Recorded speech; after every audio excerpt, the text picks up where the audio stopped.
USL Live into the Season 23 Playoff Preview Show. I'm your host, Romulocks, and this is a weekly podcast for Free Infantry's Unified Skirmish League, where we look back at the results from the previous week, discuss the upcoming matches, and try and predict the winners and how that will impact the rest of the season. Join me to discuss all that and more. I'm honored to welcome into the broadcast booth my co-host for this evening. That'll be Mecca. Howdy. And Yosh. Hello. For more information on the USL, including schedule, rosters, or how you can be a part of this league, we ask that you please visit uslzone.com. Well, guys, before we look at playoffs, I want to start by talking about what just happened in Week 8. First up, we had Nexus defeated Knock Your Punk Ass Down, 51-37, your final score of that game. Your MVP was Fausto. Give us your unvarnished thoughts. We'll start with Mecca. I thought that was a very exciting, very, very exciting match. I think Yosh and Eric did a good job commentating too.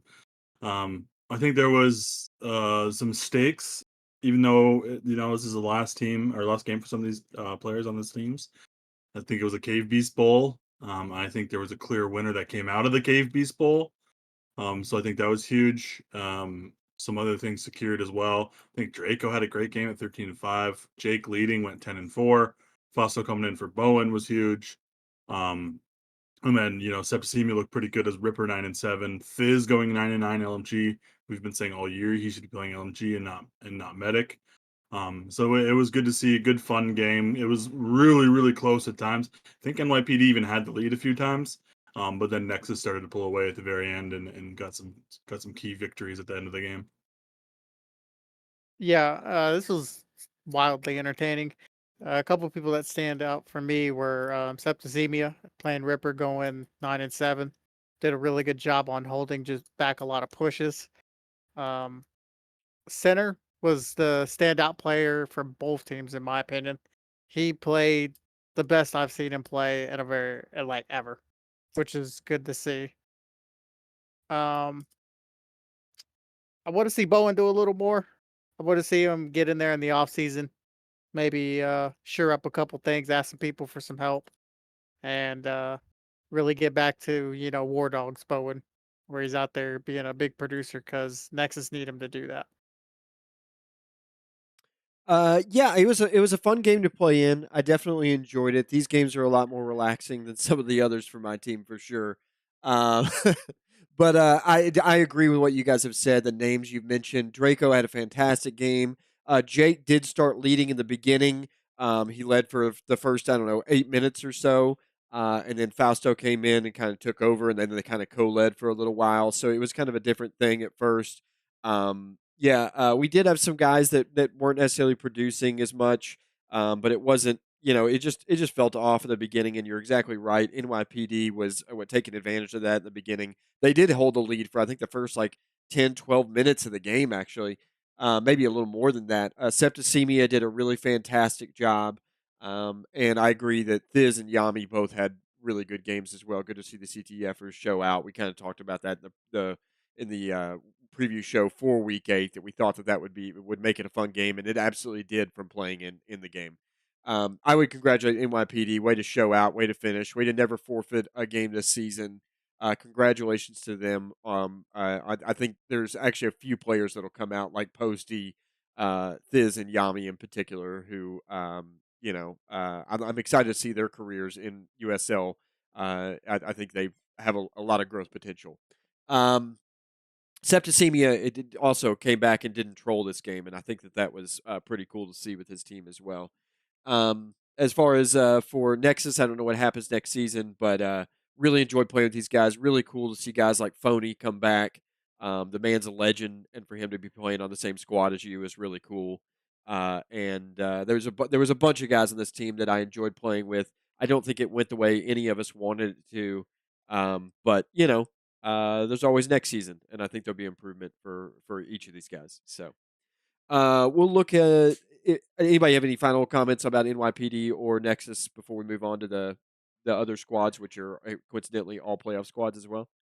Yeah, just keep your heads up, guys. Depending on what they want to do, just get out there and keep practicing and keep improving. And if you got questions, ask some veterans. There's a lot of knowledge that people will just be willing to share. Try and get as many mixes as you can, and just keep playing. Yep. The next game we had was Anything to Win defeated Crapshooters 35-17. Your MVP in that game was Shasta. Tell us about your game, boys.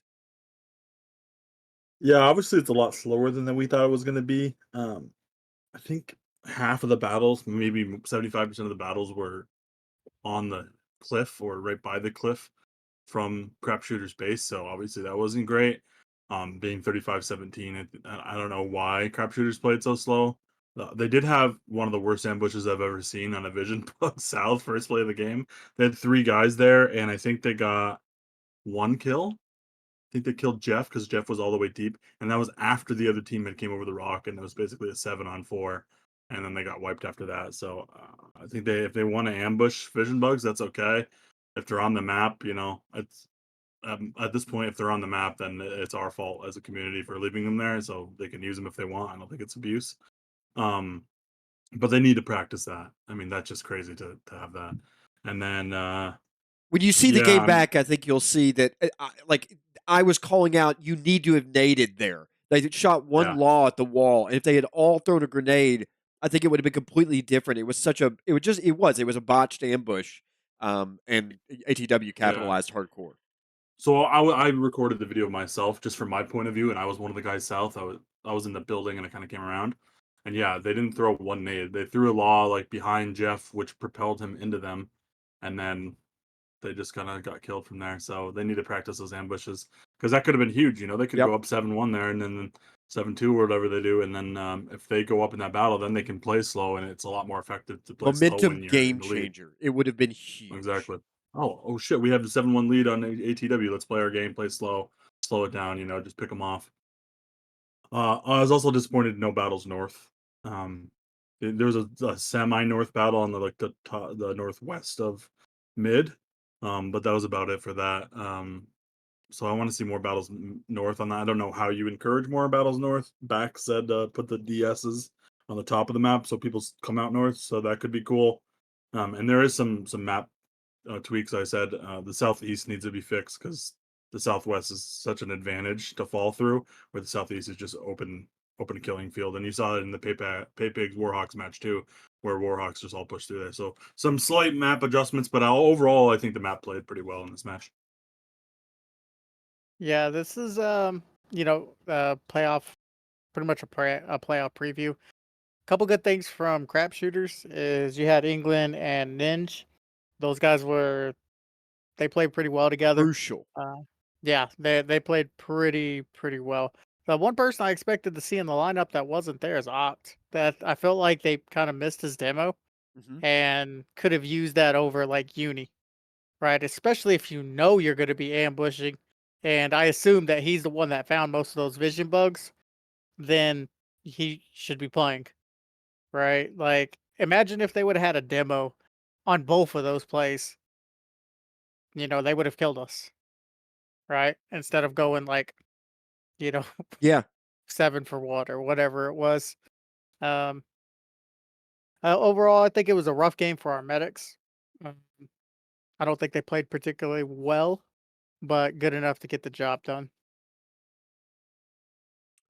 Yeah, first of all, to begin the game, there's fashionably late and then there's irritatingly late. And they were way more on the irritatingly late side of entering this game. They slowed everything up. We started the game significantly late just because they were in another arena practicing, I think, those vision bugs. There needs to be a penalty for that. And I'm going to talk about that later. I think 10 minutes on a delay, which is apparently what the rule is a little obscene. They should have been in that arena on time. Just But to that, comment on that real quick, yeah, from being in the captain's chat, we were trying to force no delay because they had 10 people in the arena and they came right at the 15-minute mark and they were trying to delay. And then Bowen was trying to hurry it up by doing subs, and they started the game with not their lineup because I don't know why they were dicking around so much. And they said they were able to get a delay, but the rules say if you have that many people in the arena, there is no reason for a delay. yeah.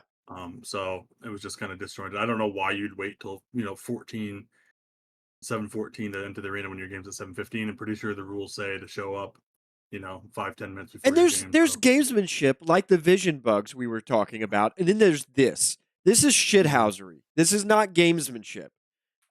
It's for as a person who does what I'm doing, that's really fucking irritating. Okay. That's what I would say. I couldn't do a post game interview because I had to go and get my other shit together for the next game. Like it's not very fair, and I'd ask you to consider that next time. But as far as the game goes, England did have a really good game. Ninja showed out on this game. His 4-4 does not tell the tale of what he did. And Yosh mentioned it. Your meds were having a rough day largely in many ways in part because Ninja was giving them a rough day. Mhm. His law snipes were deadly.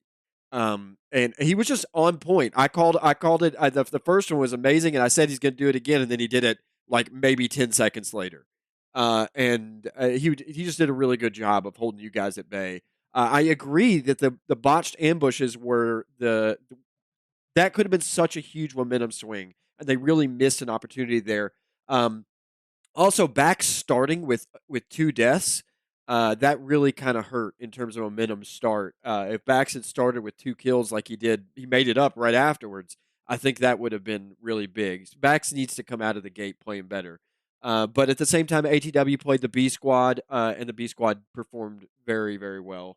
Um, R and Mercy were, as you said, they were fine enough to get it over the hump to get the job done, and the rest of everybody did exactly what you'd predict they would do. So, good job to ATW, and it does move into a promising look at a repeat of that game in this week. So, let's go to the next game, which was Warhawks tied Pay Pigs 49-49.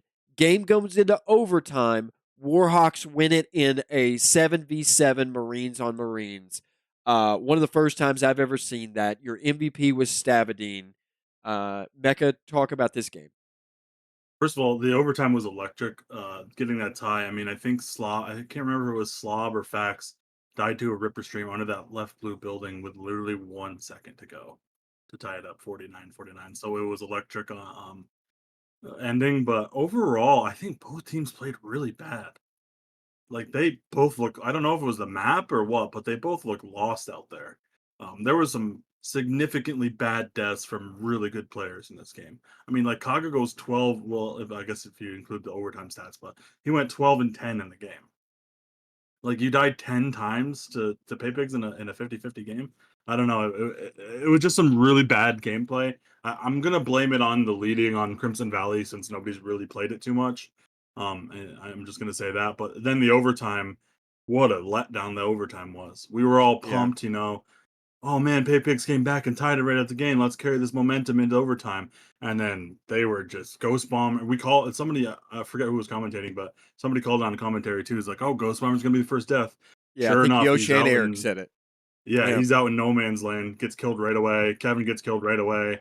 It just looks like they've never been in an overtime in their life, which maybe they haven't. But you just I don't know. The overtime was a huge letdown, but the fact that there was an overtime was huge, and I thought that was really fun.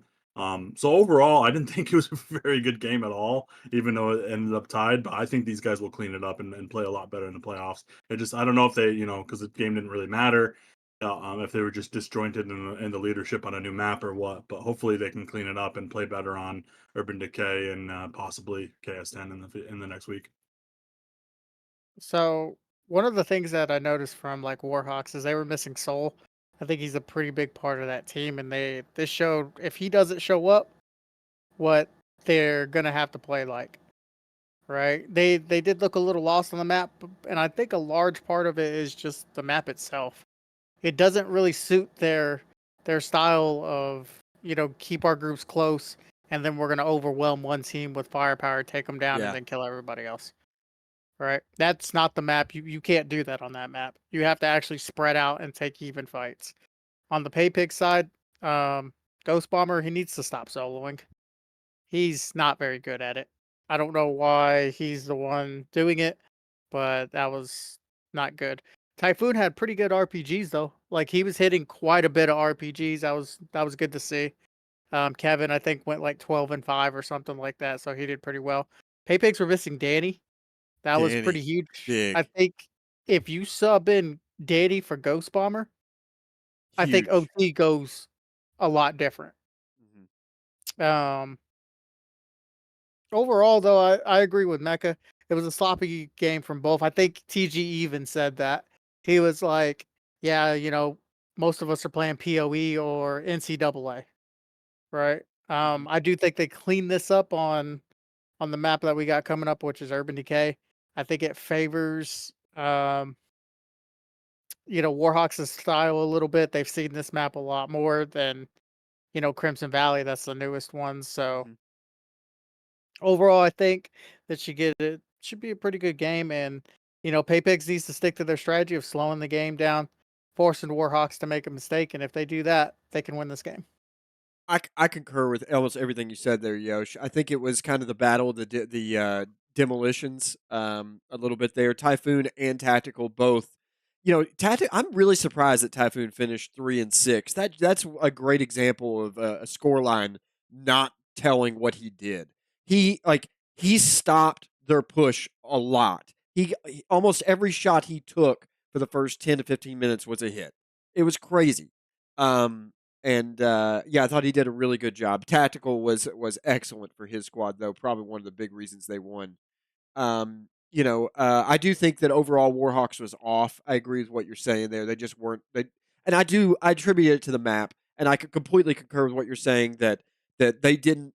You don't give Warhawks that open field to work with, so to speak. They all have to you kind of individually segment off and cover different angles, and then there's people jumping out of buildings and stuff. That's just not their. That's not their game.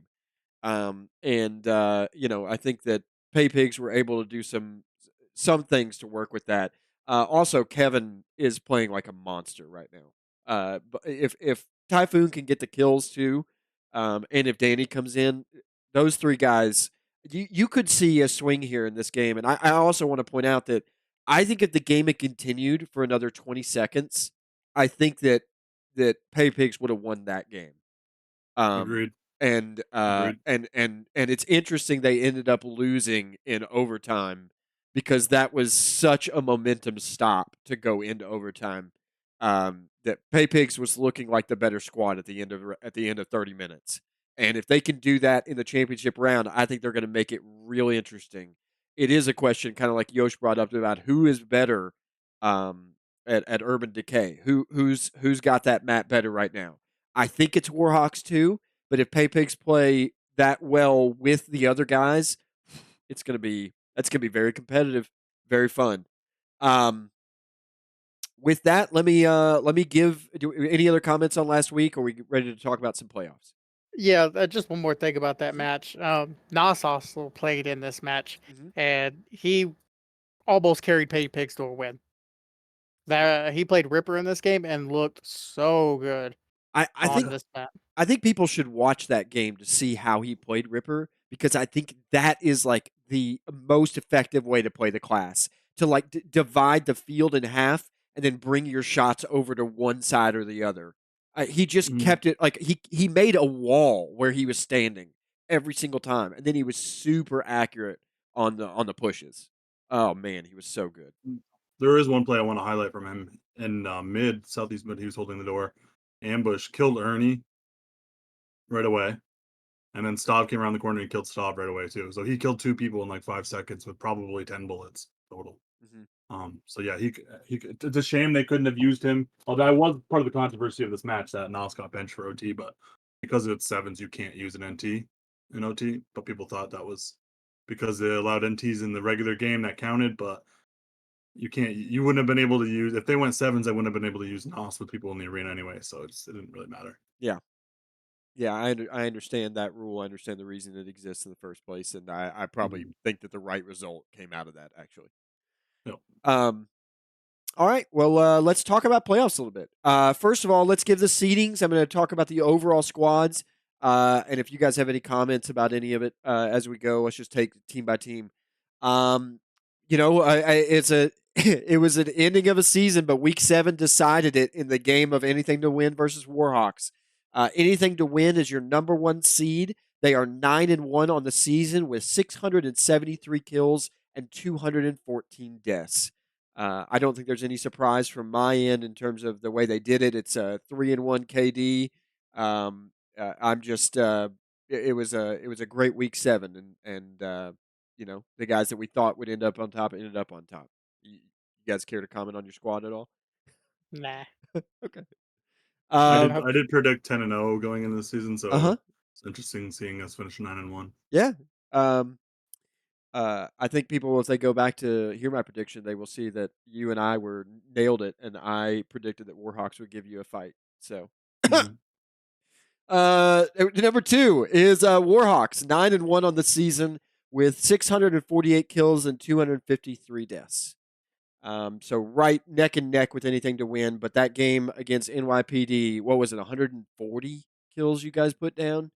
Ended up Something like that. ended up being absolutely a deciding factor in this season, in terms of seedings. Um, Yeah, I think it was interesting, obviously I predicted Warhawk, I think, to go 8-2, just to lose twice to us. But I didn't think they were gonna do this well. Like, I didn't think they were gonna obviously beat us, but I thought that was a possibility. But to push this many kills and deaths, I didn't think they were gonna do that well. But I think Kaga and showing every game and Soul showing, what yeah, did he show? 5 or 6 games, I think really made it, and and I don't know that anybody Rio expected coming back in the Legacy show. to come back Yeah. this unrusted this fast. He is all Yep. like I'm. We'll talk about maybe this at a later point, but I think he is far and away one of the best Marines in the game right now, and that's surprising given he's been back now a total of 10 games. So, Mhm. um, next up, number 3 seed, we have Pay Pigs, 6-4 on the season with 600 kills and 333 deaths. So they're really, actually, really close to Warhawks and Anything to Win in terms of overall numbers, but firmly in third place, having lost to those teams every time they've played them. Uh, Yeah, I think this is. I know in the preview show at the beginning of the season, people thought that Paypix was going to beat Warhawks, and that crap shooters had a chance to beat Paypigs and all this stuff, and I kind of shut that down. And the ending standings ended up being exactly what I predicted. But um, I think Paypigs had a good season. I think they had a Absolutely. decent game again. One decent game against us. The other game was kind of weird. One decent game against Warhawks, where they had a chance to win at the very end, going to OT. The other game was so 49-49. I think yeah, and that's the other better game than was just so decent. weird. The other game was so weird that you couldn't really. Yeah. I call it decent because they got to 49-49 and then absolutely shit the bed in overtime. So you kind of have to subtract that from how good they played in the regular game because it just seemed like I don't know what happened. Maybe they were missing a few people. I think Havoc shows up. That makes a big difference. I think Hmm. Danny shows up. That makes a big difference because also you have those two in overtime over Manu and LT. Absolute havoc in that So overtime would have been, especially if you put him in over Ghost Bomber. I probably yep, would have given the edge to Pay Pigs if that had happened. If that had been possibly there. yeah, Um, and yeah, But I think they did a pretty good job. I am surprised that they got 600 kills as well.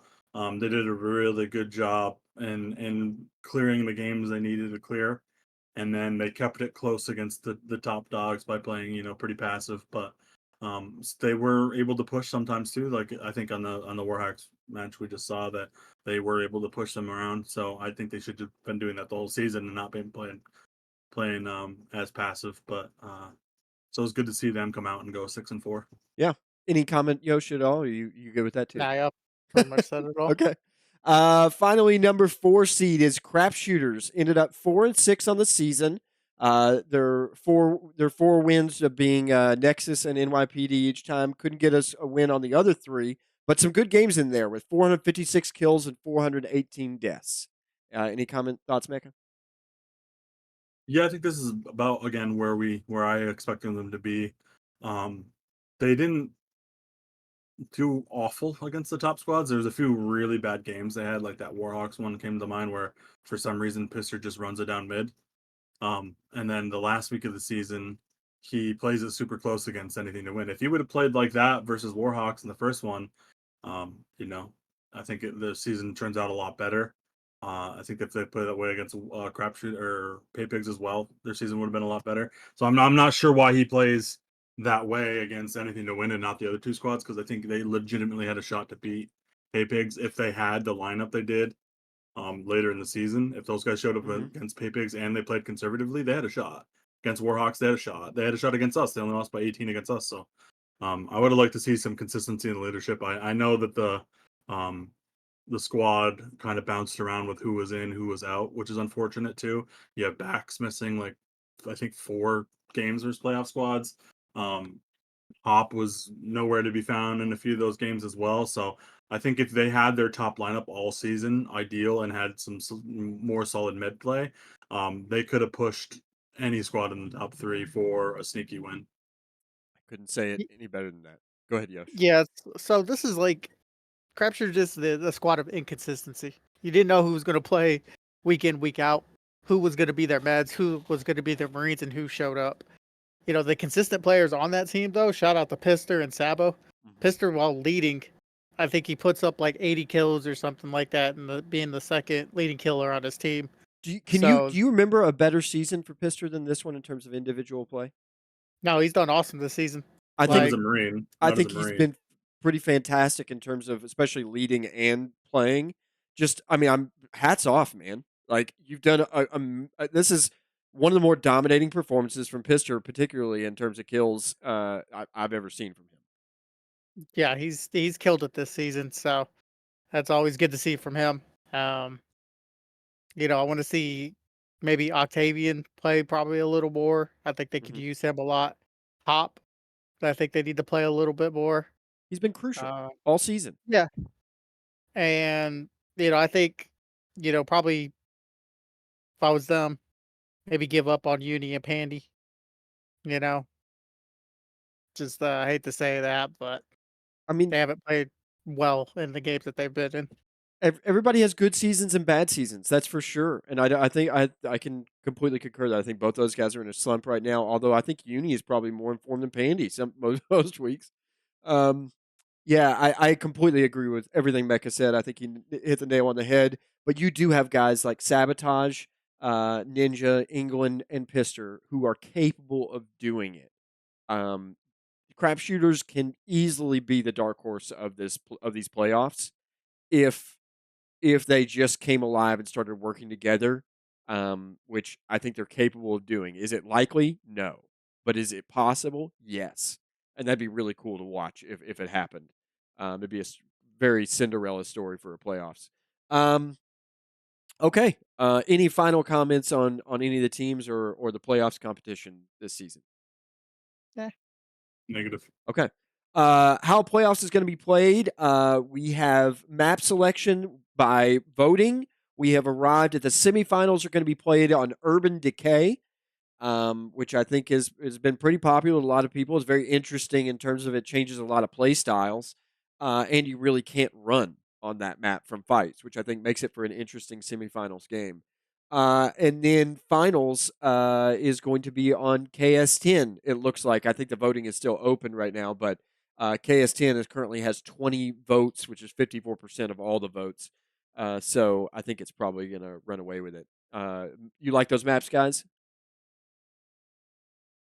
I mean, I from I our team, wanted yeah. I wanted an EC final, but I ended up voting KS10 to keep it a little bit spicier because I think we had EC finals like probably 10, 11, 12 times in the 24 seasons Mhm. of Free Infantry. So So you think it's a the rule didn't go tradition? into place the last It year. should stay that way, or do you think it? No, no, Okay. I just thought it would be fun to play um, Warhawks or Pay Pigs on EC. Mhm. Obviously, really wanted KR, but you got to worry about KR. Nobody wants to like vote for it because if you lose the threes, you end up on Titan. It's kind of a mess. So I think UD is growing on me, and I think KS10 is a fine map. Okay. Yeah, Yeah. Go ahead. pretty much the same thing. I think for most of the playoff teams, Urban Decay is kind of the map that everyone feels comfortable with in the semis, with the exception of probably crap shooters. They probably wanted to play on something more comfortable to them, like EC. But I think the other three squads really, you know, like Urban Decay. As for the finals, it's KS10. Um, yeah, should be a fun match on that. I think there's a bigger focus on total team play. I think on Urban Decay. The more I think about it, like you just require a lot more coordinated effort to be good against the upper level teams on that map. So I am looking forward to that as a semis. I think it'll be fantastic actually. Schedule of the playoffs. The semifinals is kicking off at 10 o'clock. Then at 11 o'clock, we are expected to do the 3v3s for the championship round. That will be done on EC. It'll be played in mid, actually, EC mid. And Tactical has written out some information that we want to pass on to you all. So I'm asking Mecca if he would to bring up that message and go ahead and relay that information. Yeah, absolutely. So it's going to be played on EC mid on KS10. You can't play the same players twice. So you're gonna have to game that a little bit, and you cannot leave mid. If you leave mid, you will get spec'd, and that player slot is lost essentially for that that little mini game. So keep that in mind when you're building this out. Um, if it goes to a third game and you do not have enough players, as in you don't have 9 unique players who are playing in, the opposing team will get to choose a player who had already previously played. So if ATW shows 8 people total, and obviously 6 people have already played, and then the ninth person would have to be a repeat. So they could pick Jeff or Iso or myself or Eric to fill in for that 9 slot, whoever the opposing team is. And Um, there also is a coin toss to pick the first side in the first set of those 3 versus 3s. okay. Yeah. I'm looking forward to that too. I think the 3v3 format is way better than duels. It's way more entertaining, that's for sure, to watch and to commentate. So, yeah, looking forward to that. Let's see here. I've got a few mailbag questions. You guys ready to do that? Yeah, let's do it. All right, let's go to the mailbag. How long should the off season be until the start of season 24?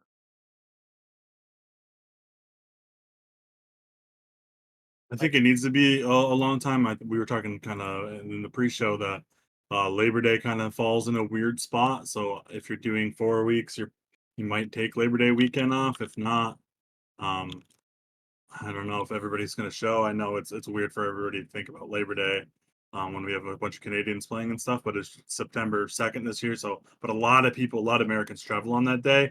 It's almost like a second mini July 4th for Yeah. us. It's like a So mandated go be with your family on the road day.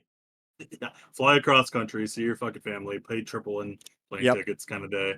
I think more people fly that day than any other, right? Isn't that the Yeah, statistic? I believe so. I think Yeah. that's number one. I think it's even over Christmas. So Yeah.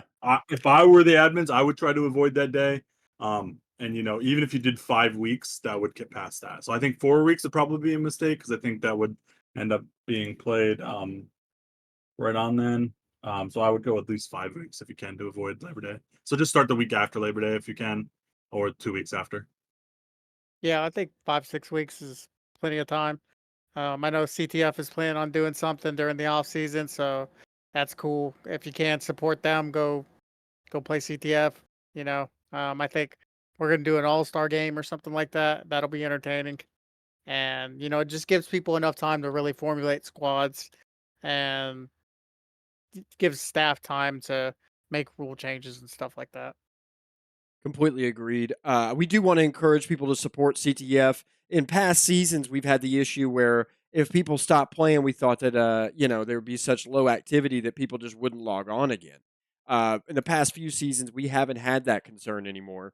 I mean, we still want activity to be high and interest in USL to be high, but at the same time, we have other people playing other things. I'd like to see Soccer Brawl get put up a few times, and some people play some organized Soccer Brawl again. I'd like to be involved in that. But I definitely want to encourage people to get involved in CTF and in the push and growth of CTFPL. I think that'd be really fantastic. And as Yosh pointed out, I am hosting a season 23 All Star game, which we're going to get into a little bit more information on here in a minute. But there are other ways that we'll do mixes, I'm sure, as well to keep people involved. But agreed with what Yosh said. We need time to look into rule changes, discuss that amongst ourselves, look into class changes, um, look into map rotations and whether we like that or not. There's a bunch of questions from this season. Also, I want to just plug it again. We're going to need to add some staff and maybe detract some staff. There's some people that frankly just didn't carry their weight this season. That I think we need some people to volunteer to referee. We need more referees. So that's something we're going to be working on this offseason as well. Mecca, do you have a question? Yeah, I did have a mailbag question. Let me pull it up. Um, with the recent amount of Warhawks hype going into the playoffs, would it be considered a failure if they didn't win the championship? I don't think it's ever a failure to not win the championship. I mean, I think if you go back and listen to the preview show at the very beginning, guys, and you'll hear it, there was some dogging on Warhawks saying there's no chance they're going to do what you guys think they're going to do. There were people that placed them at 3rd or 4th overall. And I said, you all are fucking nuts. Warhawks has some of the most veteran players in the game, some of the best players in the game. I mean, I don't know that you have any team with Ernie and Legacy on it that isn't doing decent, and Soul for that matter, and a few other. I mean, the Kaga. I mean, it's just those guys are gonna put up the same numbers week after week. It's just a question of can they do better than that. And I predicted that coming together, Warhawks can do some really amazing things, and they've shown that. And I think what they've made is great for all of us. They have made a competitive season of USL. For the first time, I'm seeing the anything to win, the over 9,000, the whatever you want to call them. I'm seeing those guys in a legitimate question of are we going to win the championship round?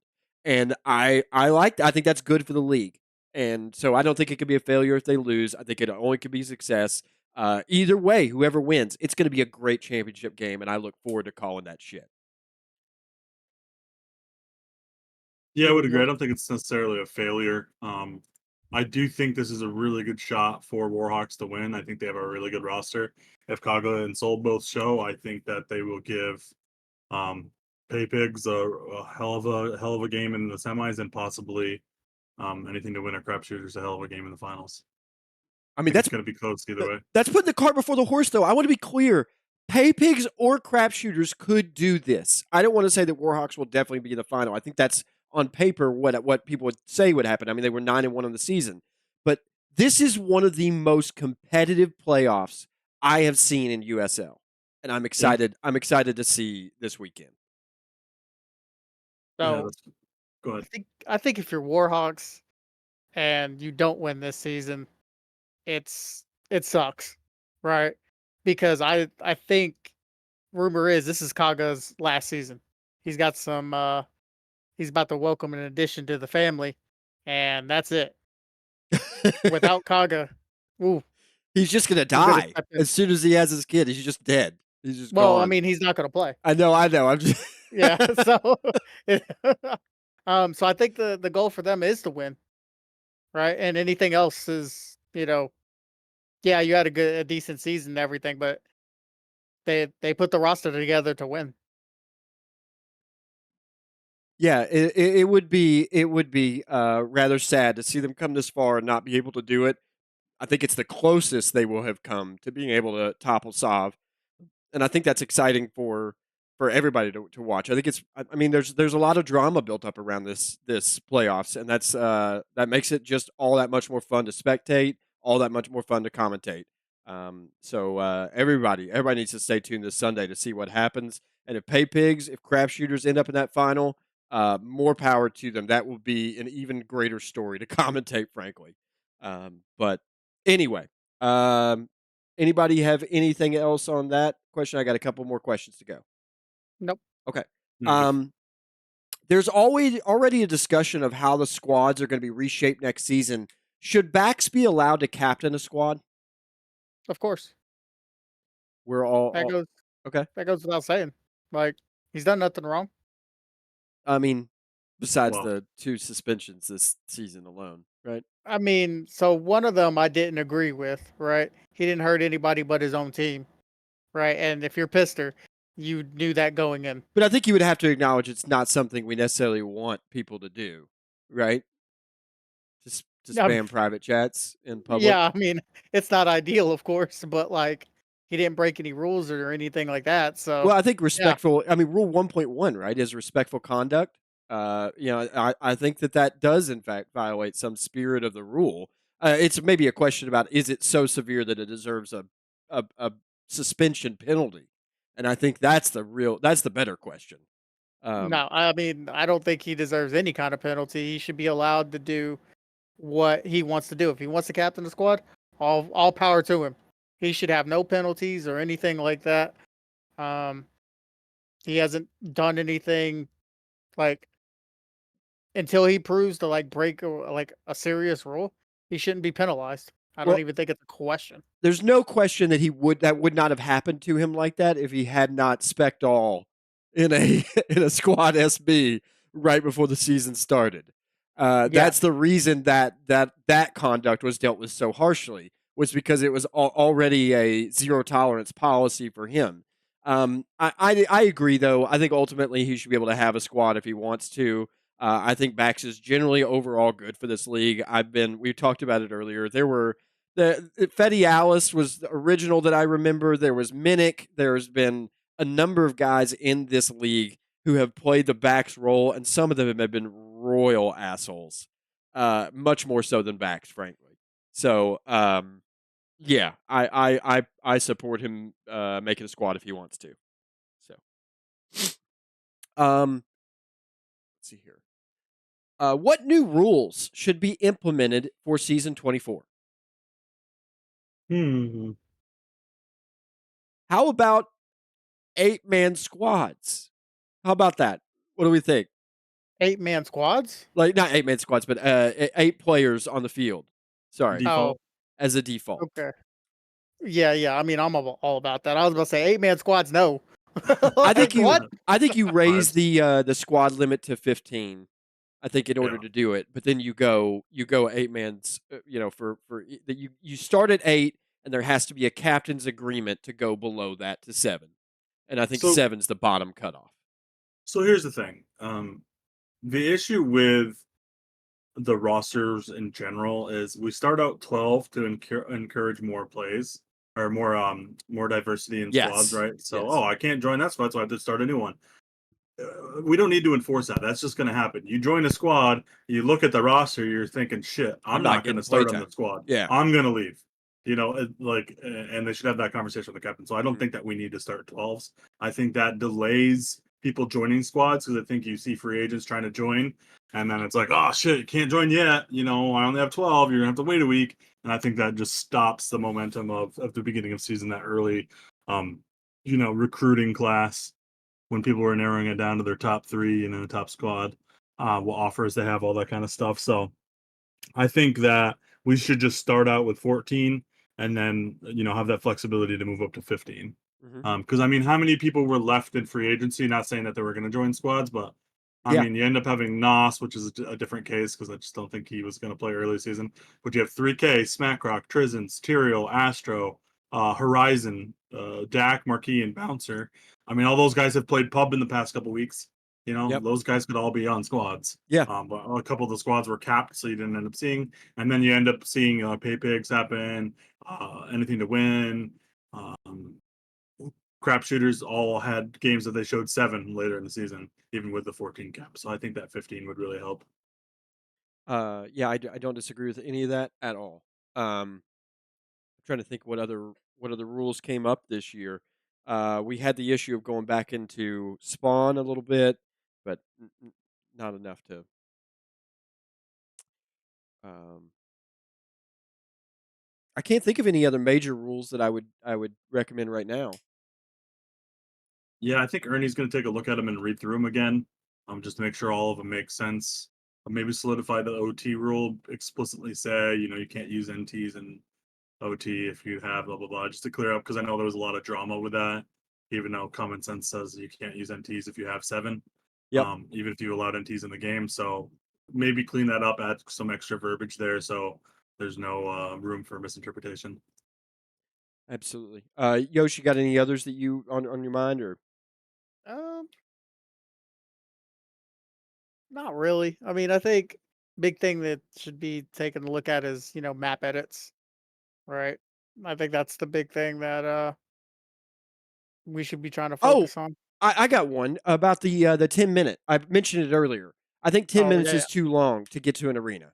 I think it should be 5, and if they want to give you another 5, that should be up to the captain whose team is there, and they can support it or deny it. Either their choice. But I think if your match is at 10:15 and it's 10:20, if the other captain says no, it's game forfeit. And I mean I don't want forfeits, but at the same time, it's just you know what match time is. I mean it's just that simple. Uh, and I think you have a higher roster to account for that, ideally. Yeah, I Um, think showing up late to a match is like very, very tacky. it's rude. It definitely is rude. Yeah. Um, I can't see any others that I would maybe add the playoff rules in terms of how it gets played. I don't think currently it has the rules for the 3v3s, and I think that'd be kind of cool to add that. As Schedule. That's the one I wanted to talk about. I think the schedule and the number of games needs to be looked at. I know at least for myself, it felt like the season was very, very long, even with double headers. And then the way the double headers kind of played out for certain teams, it sucked more than others. Like for example, crapshooters, it sucked for them. They got the short end of the stick, and um, you don't want to see a team have to play, the one or like the 1 and 2 seed right off, like, back to back, right? yeah, That sucks, especially if I think they were away on both sides, right? yeah. If That's we did a power ranking at the beginning, we miserable. could probably avoid something like that. But I don't think. I think when DP Well, made the schedule, he didn't really contemplate power rankings in that.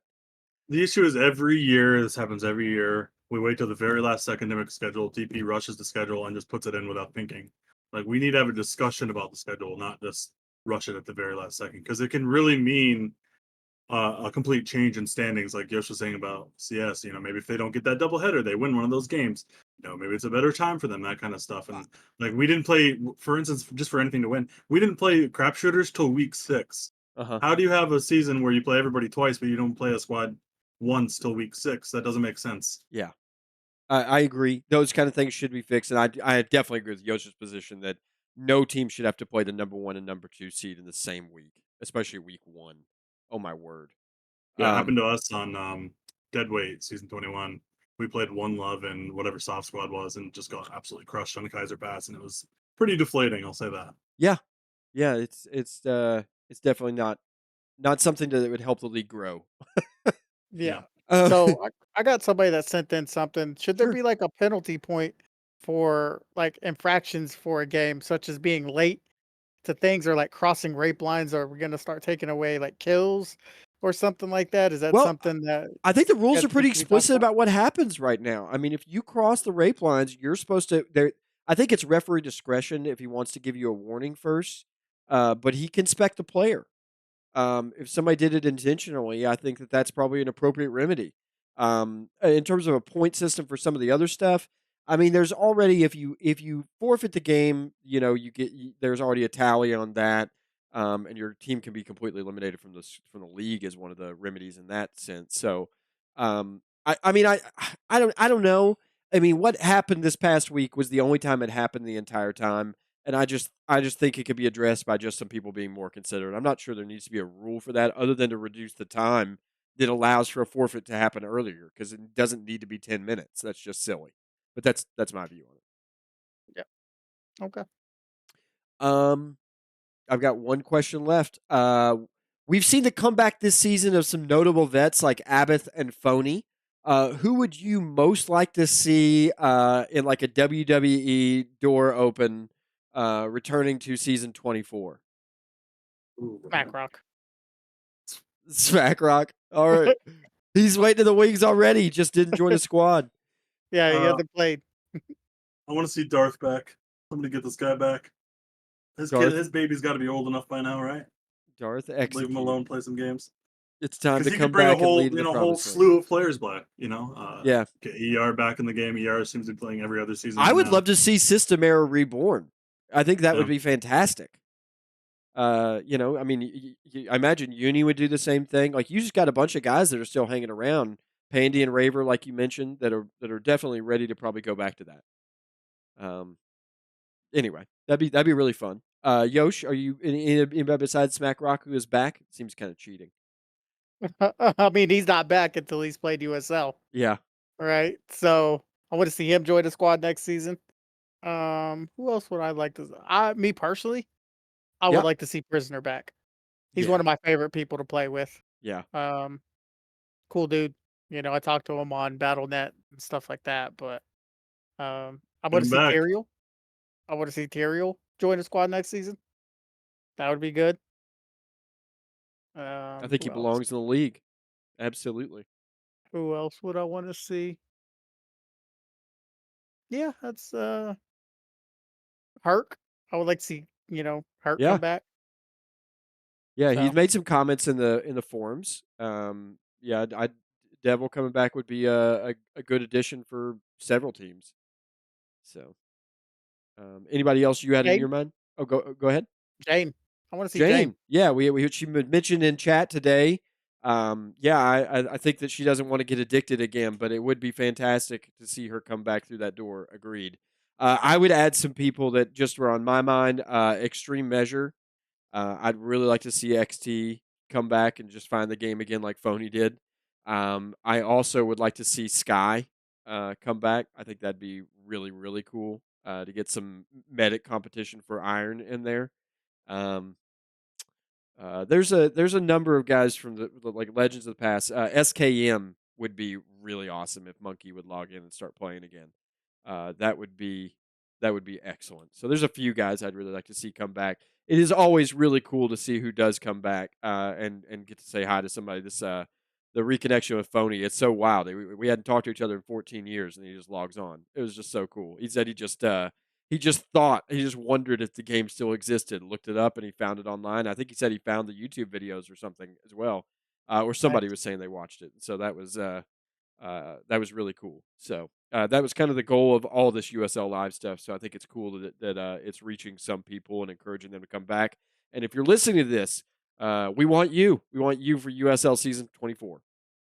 I have a few announcements to make here, unless anybody has anything else for mailbag. Nope. Nope. Okay. Season 23 All-Star Game is going to be held on August the 11th at 10 p.m. This season, it's going to be Team A is Anything to Win, Crapshooters, and Nexus versus Team B, which is Warhawks, Pay Pigs, and NYPD. It is going to be a best 2 out of 3 game series. Tell your captains to submit their 4-man rosters to Romulocks by Sunday night. Let me go ahead and say I've got 2 squads right now who have submitted, and I will go ahead. Yosh, are you okay with me sharing your squads? Yeah, of course. Okay, I've got 2. They are Crapshooters and ATW. Crapshooters are submitting Pister, Pandy, Neg, and Chica. And ATW are submitting Stoink, Colossal, Mercy, and R. So you are welcome to submit any 4 players you would like, captains. I just want your 4 players by Sunday night.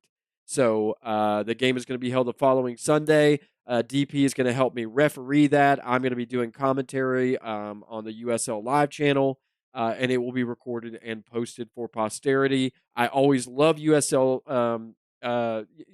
All-Star games. I just think it's really cool to see the teams come together, and sometimes they end up playing really well together, and it turns into a really fun match, which is the last season, what was it, 2021 All-Star game, I thought was really fun. Anyway, let's see here. Season 23 awards are also going to be announced on Sunday night following the championship match. So stay tuned to see who will be taking home accolades from this season.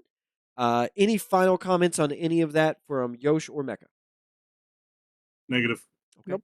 That'll do it for the Season 23 playoff preview show. You can play Infantry for free. Download the game right now, free on Steam. Just type Free Infantry in the search bar or visit freeinfantry.com. If you're interested in league play, please visit uslzone.com. Sign up on the site where you can view rosters, schedules, and forums. Also, be sure to check out all our available videos and content on the Infantry Online YouTube page. Built and maintained by military police, feel free to relive the nostalgia anytime you want by going back to watch play from past seasons. I'd like to thank my co-hosts for the show today. That'd be Mecca and Yosh. And this has been Romulocks. You've been listening to USL Live Season 23 Playoff Preview Show. We'll see you there this weekend.